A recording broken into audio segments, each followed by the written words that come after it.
వైఎస్ఆర్సీపీ అధినేత జగన్ మాట్లాడుతున్నారు, లైవ్లో చూద్దాం.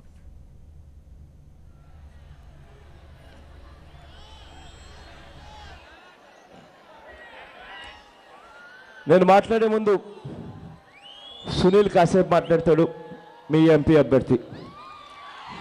నాకన్నా కూడా చక్కగా మాట్లాడతాడని నమ్మకం నాకుంది.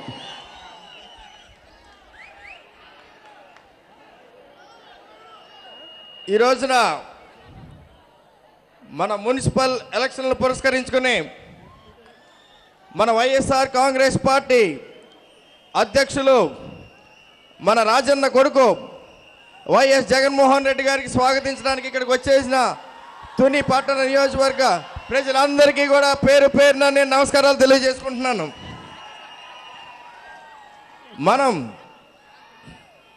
మన రాజన్న పరిపాలన గుర్తు చేసుకుంటే ఆ రోజున కుల మతాలకు అతీతంగా ప్రతి పేద కుటుంబం లక్షాధికారిని చేసే ఉద్దేశంతో ఆ రోజున మన దివంగత నేత రాజశేఖర రెడ్డి గారు గొప్ప కార్యక్రమాలు చేపట్టారు, బ్రహ్మాండమైన సంక్షేమ కార్యక్రమాలు చేపట్టారు. ముఖ్యంగా ఆరోగ్యశ్రీ అయితేనేమి, 108 అయితేనేమి, 104 అయితేనేమి, అలాగే విద్యార్థులను ఉద్దేశించి ఫీజు రీఎంబర్స్మెంట్ అయితేనేమి, అలాగా చెప్పుకుంటే పోతే అలాగే ముఖ్యంగా మహిళలను ఉద్దేశించి డ్వాక్రా రుణాలు పావలా వడ్డీకే ఇప్పించడం అనేది, అలాగే ఎన్నో గొప్ప గొప్ప కార్యక్రమాలు చేపట్టి ఉదాహరణకు మన భారతదేశం మొత్తంలో స్వతంత్రం వచ్చిన తర్వాత మునిపెన్నడూ జరగని విధంగా అంటే 60 సంవత్సరాల్లో 47 లక్షల ఇల్లు నిర్మిస్తే మన దివంగత నేత వైఎస్ రాజశేఖర రెడ్డి గారు 5 సంవత్సరాల్లో కేవలం 5 సంవత్సరాల్లో 48 లక్షల ఇల్లులు నిర్మించి ఒక రికార్డు ముఖ్యమంత్రిగా యావత్ భారతదేశంలో కూడా ఒక గొప్ప నాయకుడిగా మహానేతగా చెప్పుకునే విధంగా కూడా ఆ రోజున దివంగత నేత వైఎస్ రాజశేఖర రెడ్డి హయాంలో జరిగిన సంక్షేమ కార్యక్రమాలు.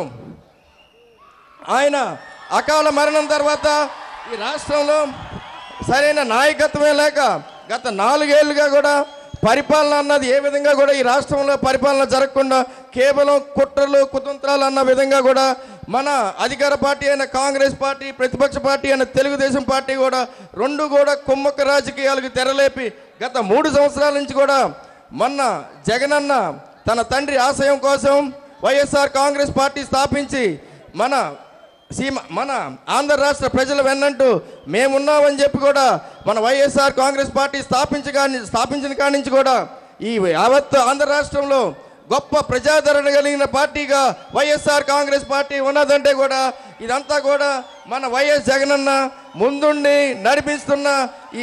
నడిపించడానికి ప్రతి కార్యకర్త కూడా ఎంతో బలం చేకూర్చి గత 3 సంవత్సరాల నుంచి కూడా మన పార్టీని ఈ స్థాయి దాకా తీసుకొచ్చాం.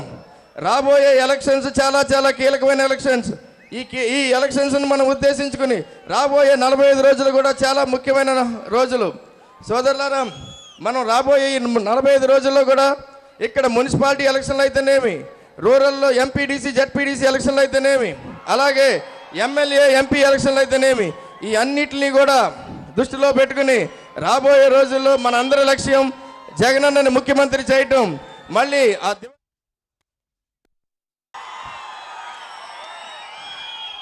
ప్రతి చెల్లెమ్మకు, ప్రతి అవ్వకు, ప్రతి తాతకు, ప్రతి సోదరుడికి, ప్రతి స్నేహితుడికి ఈ ఆప్యాయతలకు, ఈ ఆత్మీయతలకు, ఈ ప్రేమానురాగాలకు చేతులు జోడించి శిరస్సు వంచి పేరు పేరున హృదయపూర్వకంగా కృతజ్ఞత తెలుపుకుంటున్నాను.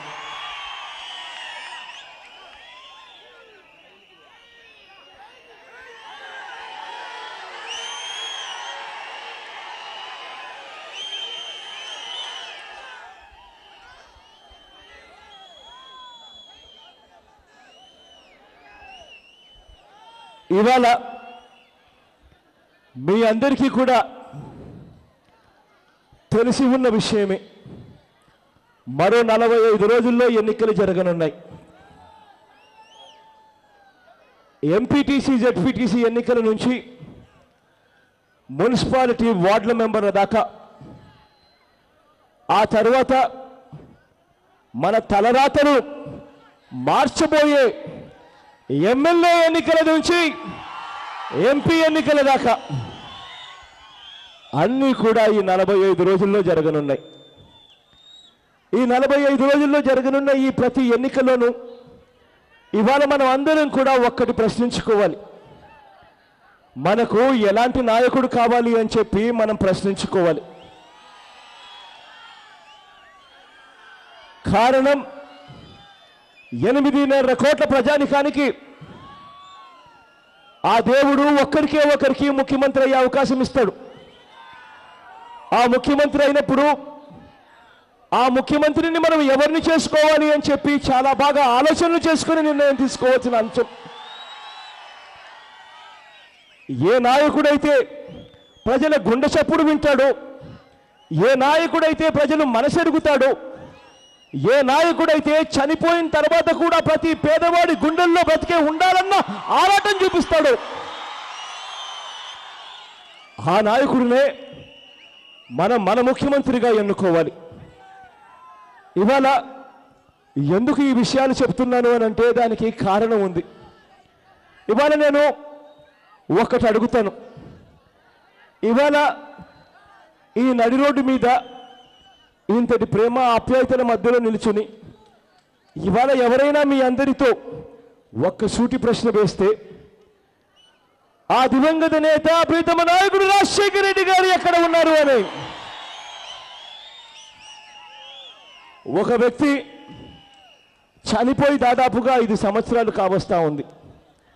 ఇవాళకి కూడా ఆ దివంగత నేత ప్రస్తావన వచ్చినప్పుడు, ఇవాళకి కూడా ఆ దివంగత నేత ఎక్కడ ఉన్నాడు అన్న ప్రస్తావన వచ్చినప్పుడు ఎవరైనా అడిగితే చెయ్యి నేరుగా గుండె వైపుకు పోతుంది. పోయి మా గుండెల లోతుల్లో ఆ దివంగత నేత ప్రీతమ నాయకుడు రాజశేఖర రెడ్డి గారు తాను మా ప్రతి గుండె చప్పుడులోనూ ఇవాళకి కూడా బ్రతికే ఉన్నాడు అన్న సమాధానం వినిపిస్తుంది.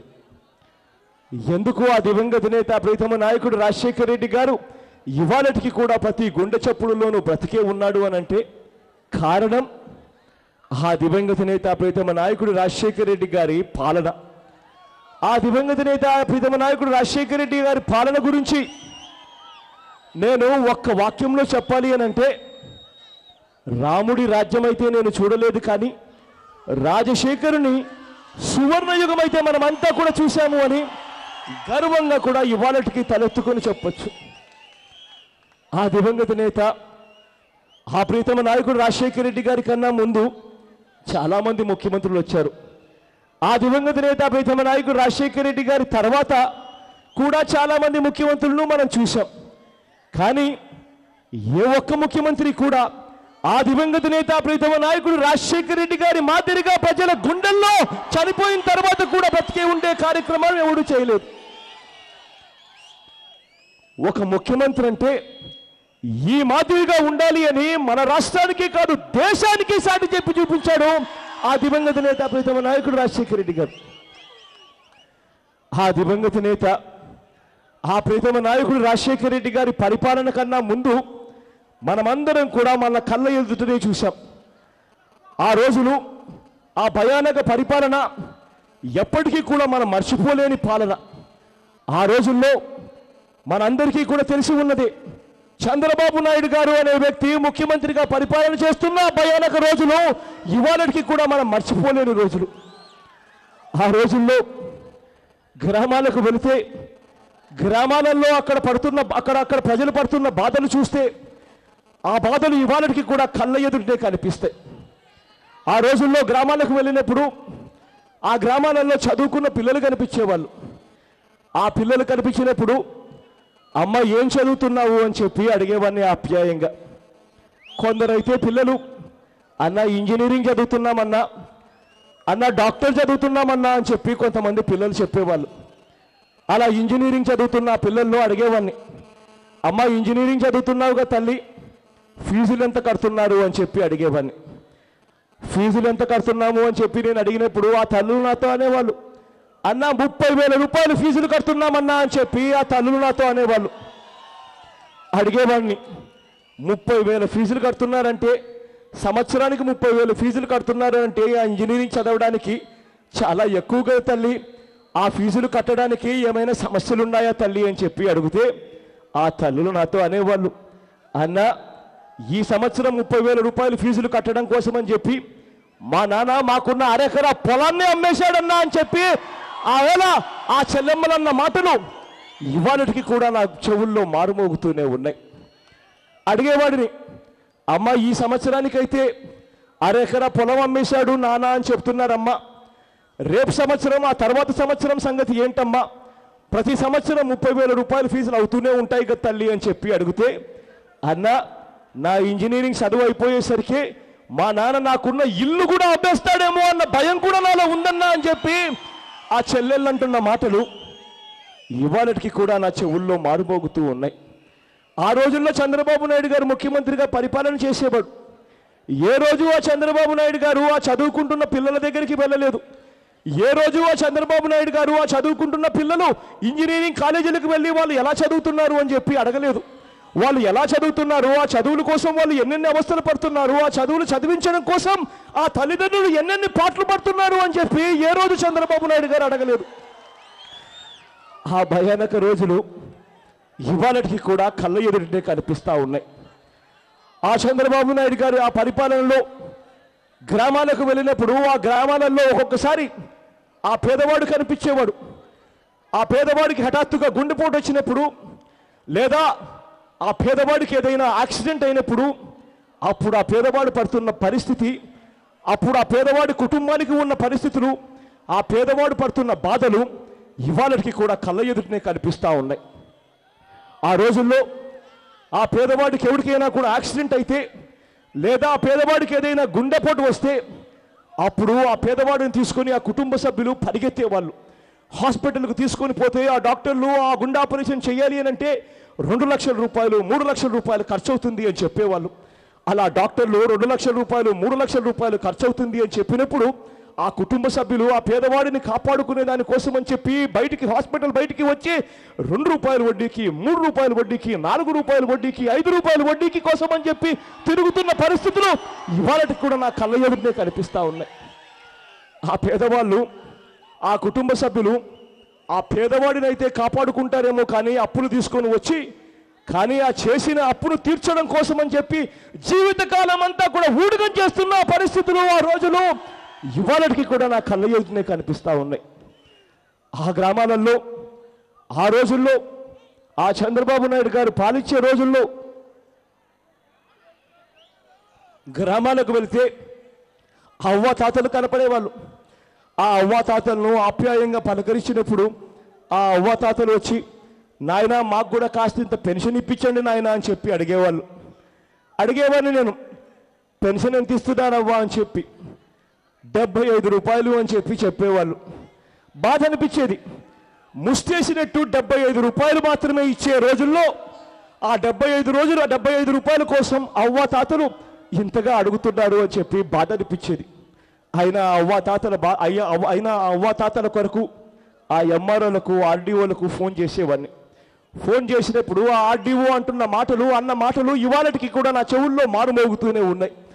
ఆర్డీఓలకు ఫోన్ చేసినప్పుడు ఆర్డీఓలు అనేవాళ్ళు, సార్ ఈ గ్రామానికి మాకు సంబంధించిన కోటా 15 సార్, ఆ 15 మంది పూర్తి చేశాం సార్, ఇక మీరు అడిగిన వాళ్ళు ఎవరైనా కూడా పెన్షన్ కావాలి అని అంటే ఈ 15 మందిలో ఎవరో ఒకరు చనిపోతే తప్పనిచ్చి మళ్ళీ పెన్షన్ ఇవ్వలేని పరిస్థితి సార్ అని చెప్పి చెబుతున్న మాటలు ఇవాళకి కూడా నా చెవుల్లో మారుమోగుతూనే ఉన్నాయి. ఇళ్ళ పరిస్థితి కనిపించేది. గ్రామాలకు వెళ్ళినప్పుడు దయనీయమైన పరిస్థితిలో ఇళ్ళ పరిస్థితి కనిపించేది. అక్కడక్కడ గ్రామాలలో ఒక 5 ఇళ్ళు కట్టుకునే వాళ్ళు కనిపించేవాళ్ళు, ఒక 10 ఇళ్ళు కట్టుకునే వాళ్ళు మాత్రమే కనిపించేవాళ్ళు. వాళ్ళు కట్టుకుంటున్నారు కదా 5 ఇళ్ళలో 10 ఇళ్ళలో అని చెప్పి మిగిలిన వాళ్ళంతా నా దగ్గరికి వచ్చి, సార్ మాకు కూడా కాస్త ఇల్లు ఇప్పించే కార్యక్రమం చేయండి సార్, ఆర్డీఓలతోనూ ఎంఆర్ఓలతోనూ మాట్లాడండి సార్ అని చెప్పి అడిగేవాళ్ళు. వాళ్ళ కోసం అని చెప్పి ఆర్డీఓలకు ఫోన్ చేసేవాడిని. ఆర్డీఓలకు ఫోన్ చేసినప్పుడు ఆ ఆర్డీఓలు అనేవాళ్ళు, సార్ మాకు మొత్తానికి నియోజకవర్గానికి అంతా కలిపి 500 ఇళ్ళు ఇస్తారు సార్, నియోజకవర్గంలో 100 పంచాయతీలు ఉంటాయి సార్, ఇలా 100 పంచాయతీలకు 500 ఇళ్ళు మేము సరదాలంటే ఒక్కొక్క పంచాయతీకి కేవలం 5 ఇళ్ళు కన్నా ఎక్కువ మేము ఎలా ఇవ్వగలుగుతాం సార్ అని చెప్పి చెప్తున్న మాటలు ఆర్డీఓటి ఇవాళకి కూడా నా చెవుల్లో మారుమోగుతూనే ఉన్నాయి. ఆ రోజుల్లో ఇల్లు ఇచ్చామంటే ఇచ్చామన్నట్టుగా ఇచ్చేవాళ్ళు, పెన్షన్ ఇచ్చామంటే ఇచ్చామన్నట్టుగా ఇచ్చేవాళ్ళు. అలా ఏ పేదవాడికి కూడా న్యాయం చేయని పరిస్థితిలో ఆ రోజున పాలన సాగేది. కానీ ఈనాడు దినపత్రికల్లో మాత్రం పెద్ద పెద్ద అక్షరాలతో రాపించుకునేవాళ్ళు, చాలా బాగా చేస్తున్నాడు చంద్రబాబు అని చెప్పి అబద్ధాలు రాయించుకునే రోజులు ఇవాళకి కూడా నా కళ్ళ ఎదురునే కనిపిస్తూ ఉన్నాయి. ఆ రోజులు ఇవాళకి ఆ భయానక పరిపాలన నాకు బాగా గుర్తున్నాయి. ఒక విశ్వసనీయత లేని వ్యక్తి ముఖ్యమంత్రిగా పరిపాలన చేసేవాడు. విశ్వసనీయత అన్న పదానికి తనకు అర్థం కూడా తెలియని రోజులు అవి. నిజాయితీతో కూడిన రాజకీయాలు ఎలా చేయాలో కూడా తెలియని పరిస్థితిలో ఆవేళ రాష్ట్రాన్ని పాలించేవాళ్ళు. ఇవాళ నేను ఆ రోజులు గుర్తుకు తెచ్చుకుంటే, ఆ రోజుల్లో చంద్రబాబు నాయుడు గారు ఎన్నికలకు వెళ్లే ముందు తాను అక్క చెల్లెమ్మలను మోసం చేస్తూ ఎన్నికల్లో ఓట్లు దండుకునే దానికోసం అని చెప్పి చంద్రబాబు నాయుడు గారు మద్యపానాన్ని పూర్తిగా నిషేధిస్తాను అని చెప్పి ఆ వేళ ఎన్నికలకు వెళ్ళారు.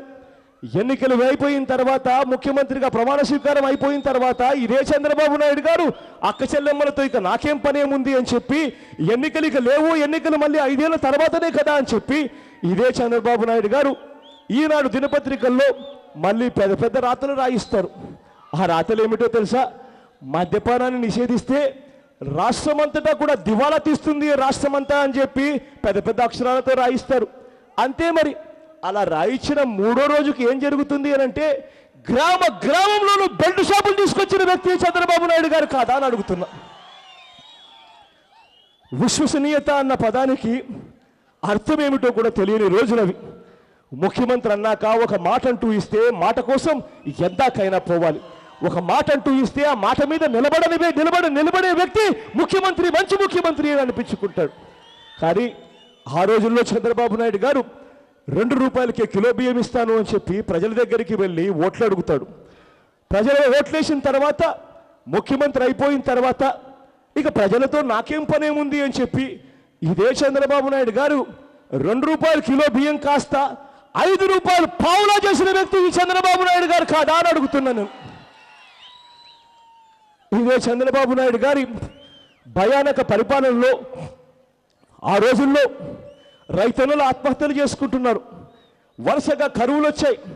ఆ రైతన్నలకు వడ్డీ మాఫీ చేయండి అని చెప్పి ఆ దివంగత నేత ప్రీతమ నాయకుడు రాజశేఖర రెడ్డి గారు ధర్నాలు చేశారు. ఆ రైతన్నలకు ఉచితంగా కరెంట్ ఇవ్వండి అని చెప్పి ఆ దివంగత నేత ప్రీతమ నాయకుడు